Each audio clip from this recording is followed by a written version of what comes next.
재계산이라는 게 이해가 됩니다. 자, 보실게요.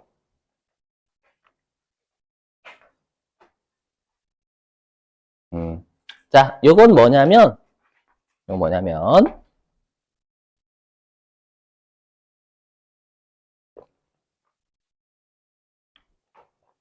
아까는 우리가 과세 사업하고 면세 사업에 같이 사용할 재화를 매입한 거고요. 이번에는 내가 공통으로 사용하던 놈을 판 거예요, 판 거. 자, 판 거. 그러니까 아까 사료 따지면 나는 광고 사업과 신문 사업을 같이 해요. 같이 하는데 광고 사업과 신문 사업에 같이 쓰던 복사기를 판 거예요. 복사기. 알죠? 뭐 감가상각자산 하면 안 되지만 그냥 복사기라고 하죠. 알죠? 그걸 2,000원에 팔았대요. 근데 이 복사기는 광고 사업에 60%만큼 썼고요. 그 다음에 신문 사업에 40%만큼 썼대요. 이렇게 쓰던 놈을 내가 2,000원에 판 거예요. 2,000원에. 예. 자, 그러면 우리가 여기는 처분이니까 처분이면 과세 사업에 쓰던 걸 팔면 과세고요. 면세 사업에 쓰던 걸 팔면 그건 면세예요, 면세. 그래서 내가 2,000원에 팔았지만 과세가 될 건 2,000원이 아니죠. 왜냐면 2,000원에 60%. 맞죠? 왜냐면 60%만큼 쓰던 과세 사업에는 60%밖에 안 썼었거든. 그러다 보니까 요 2,000원에 60% 곱한 1,200원이 과세가 돼야 된단 말이에요. 맞죠? 그러면 얘도 공식으로 표현하면 2,000원은 처분 가액이죠. 공통사용재와 처분 가액. 그리고 여기 있는 60%는 이제 과세 매출액을 구하는 거니까 과세 사업에 쓰는 비율. 그렇죠? 근데 아까도 말씀드렸지만 우리 사용 비율을 현실적으로는 알 수가 없기 때문에 원칙적으로 알 수가 없기 때문에 매출액 비율을 써요. 그래서 과세 사용 비율이 아니라 과세 매출액 비율. 그렇죠? 근데 조금 승질 나는 게 얘가 뭘 쓰냐면 얘가 전기 걸 써요. 이게 교재 어디 있냐면 333페이지인가?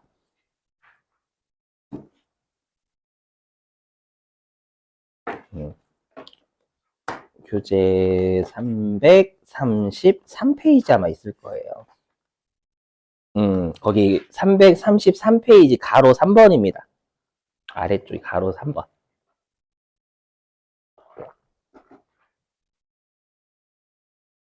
자, 보세요. 왜 그런지 설명 좀 해볼게요. 아까 우리가 공통사용재와의 매입은 뭐 썼냐면은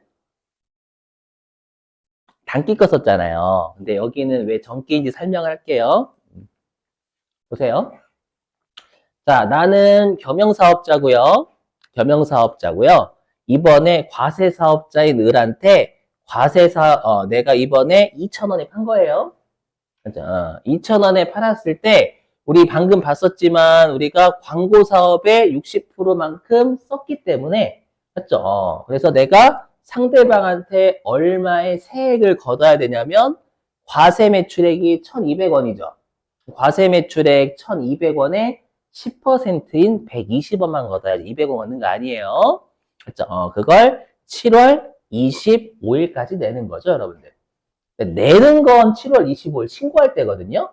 근데 내가 얘한테는 이제 과세 사업에 쓰던 걸 처분할 때는 요건 전액과세지만 면세 사업에 쓰던 걸 팔면 그거는 전액면세잖아요.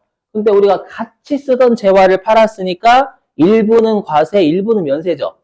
그럼 당연히 과세가 되는 건 세금 계산서를 발급해 줘야 되는 거고요. 면세가 되는 건 뭘 발급해 줘야 되냐면 계산서를 발급해 줘야 되는 거예요. 그렇죠? 그래서 여기. 그래서 내가 1,200원의 과세가 되고 여기에 10% 곱한 120원은 세금 계산서를 발급해 주는 거고 그 다음에 그 면세는 여기 40%만큼 쓰던 거 있죠. 면세 사업에 쓰던 걸 판 비율만큼인 40%만큼인 800원은 우리가 계산서를 발급해 줘야 된단 말이에요. 맞죠? 계산서니까 800원 더하기 0. 이렇게. 그죠? 근데 내가 상대방한테 60%는 세금 계산서 발급하고 40%는 계산서 발급해야 된다라는 건 7월 25일 날 하는 거예요. 내가 공통사용재화를 처분한 5월 7일 날 바로 알아야 되는 거예요. 5월 7일 날 바로 알아야 되는 거예요, 여러분들.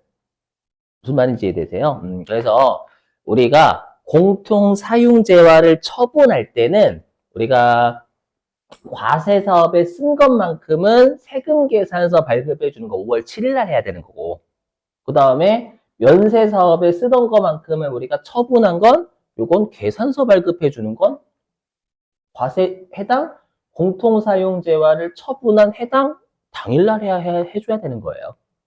당일날. 세금계산서와 계산서를 얼마를 끊어줄지는 공통사용재화 처분한 당일날 끊어줘야 돼요. 그럼 당일날이니까 7월 25일날 끊어주는 게 아니라 5월 7일날 끊어줘야 된다고요. 5월 7일날 끊어주면 이때는 완벽한 6개월치 과세기간 단기 비율이 나와요, 안 나와요?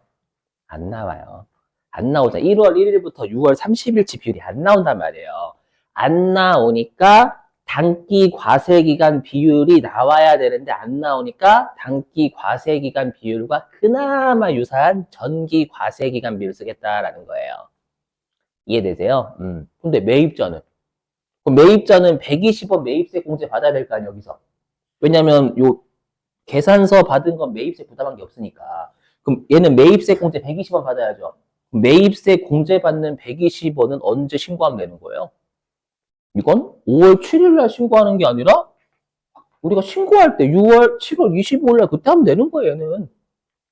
맞죠? 그래서 매입세액을 부담한 애는 왜 그러냐면 내가 얼마의 매입세액이 공제가 되고 얼마의 매입세액 불공제가 되는지는 신고할 때만 알려주면 되는 거예요. 내가 계산할 필요 없어. 상대방이 주는 대로 받기만 하면 되거든. 받았다가 내가 신고할 때 그때 공제 120원이고요. 그 다음에 뭐 불공제가 얼마고 이건 신고할 때 좀 되는 거예요.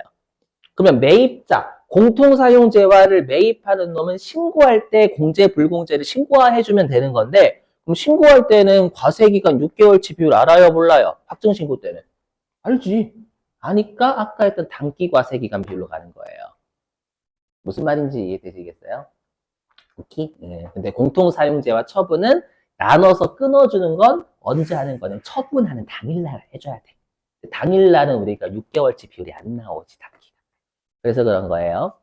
이해가 되셨어요? 자, 그리고 여기 안분계산의 배제가 똑같이 있어요. 안분계산의 보제. 자, 근데 이걸 이해하시려면 여러분들이 들어보셔야 될 게 있어요. 들어보실게요. 자, 우리 그 간주 공급 있죠, 여러분들. 간주 공급에서 폐업시 잔존재화 아시죠? 뭐냐면 우리 항상 부가가치세는 어저께도 설명드렸지만 과세 사업에 쓰고 있는 거든 과세 사업에 쓸 거든 미리 공지해 준다라고 했죠, 어저께요. 맞죠? 그래서 그냥 내가 과세 사업자고 과세 재화를 매입하면 다 과세 사업에 쓰겠지라고 해서 미리 100% 공지해 주는 거예요. 일단은 내가 전액 과세 재화를 매입했다라고 하면은요.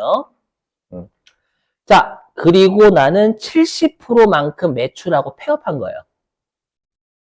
그러면 70%만큼은 매출세액 냈겠죠? 냈겠지? 그럼 70%만큼의 매입세 공제는 잘해준 거예요. 되세요? 근데 폐업하게 되면 더 이상 사업자가 아니에요. 그럼 사업자가 아니면 남은 30%를 팔아봤자 매출세가 안 내요. 되세요? 안 내는데 30%도 미리 공제받았잖아요. 그럼 남아있는 30%를 토해내라라는 게 폐업 시 잔존재화의 간주공급이에요. 그럼 제가 지금 하고 싶은 말이 뭐냐? 70%만큼 매출세액을 냈으니까 70%만 공제받아야 된다는 논리예요. 그래서 핵심이 뭐냐면 매입세 공제는 매입세액을 부담해서 빼주는 게 아니라 매출세액이 과세가 되니까 빼주는 거예요. 즉 매출세액이 과세가 되는 비율과 매입세액이 공제가 되는 비율은 같아야 된다는 거예요. 그게 핵심이에요. 그게 핵심. 매출세액을 70%가 되면 매입세 공제는 70%만 돼야 되는 거예요. 알죠? 제가 그 말을 왜 하냐면 얘 때문에 그래요. 요게 369페이지하고 이어져요. 자, 우리 아까 안분계산의 배제 기억나세요? 전액 매입세 공제되는 것을 한다라고 했던 문구. 그쵸? 여기도 보시면. 자, 얘는 실기용은 아니니까 그냥 밑줄만 칠게요. 여기 보시면. 얘는 다음 중 어느, 뭐야. 다음 중 어느 하나에 해당되는 경우에는 공급가액 전부를 과세 표준으로 한다라는 건 이거 전액 과세하겠다는 뜻이거든요. 맞죠? 근데 여기 보세요. 우리가 총 공급가액 중 면세 공급가액이 5% 미만 어디서 봤죠? 근데 갑자기 여기 재화의 공급가액이 5천만 원 이상인 경우는 제외한대요. 아까 공통 매입도 전액 매입세 공제해 주는 게 5% 미만이었을 거예요. 면세 매출액이. 맞죠? 근데 거기는 500만 원 이상이면 안분 계산하겠다라고 했죠. 근데 여기는 왜 500만 원이 아니라 5천만 원이에요? 여긴 공급 가액이, 거긴 세액이잖아요, 세액. 맞죠? 그러면 세액은 10% 곱한 게 세액이고, 여기는 금액이니까 당연히 5천만 원이 돼야지, 500만 원이 아니라. 이해되세요? 그죠? 그 다음에 아까 우리가 공통매입세액은 5만 원 미만일 때 안분계산 생략하고 전액 공제한다라고 했죠. 그럼 여기는 금액이니까 10배 곱해야지. 맞죠? 그래서 여기는 공급가액이 50만 원 미만이 되는 거예요. 그렇죠. 따로 떨어지는 게 아니라 369페이지 밑줄 친 거하고 연결되는 거예요. 이 생각을 하셔야 돼. 전액 공제되니까, 전액 과세가 되니까 전액 공제되는 거예요, 이거. 되셨어요? 그러니까 거기는 세액이니까 10% 곱한 거고, 여기는 금액이니까 10%안 곱한 게 나온 거예요, 숫자가. 아이오키? 자, 그래, 동그라미 3번 해볼게요. 뭐냐면, 내가 공통사용재화를 공급했어요. 공통사용재화를 팔았는데 내가 신규로 사업을 시작한 날에 과세기간에 공통사용재화를 판 거예요. 들리세요? 우리가 공통사용재화를 신규로 사업을 시작한 날에 처분을 하게 되면 직전 과세기간이 있어요? 없어요? 신규니까. 없어요. 없으니까 전액 과세하겠다라는 거 그냥. 그러니까 아까 신규로 사업을 시작한 날에 내가 공통사용재화를 매입하면 전액 매입세 공제해 주는 이유가 얘 때문에 그래요.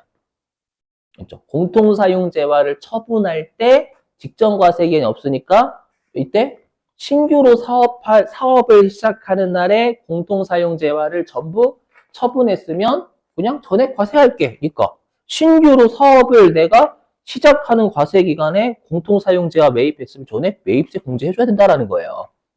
그러니까 여기서 여러분들 눈치채셔야 될 게 과세가 되는 것만큼 매입세 공제가 돼야 돼요.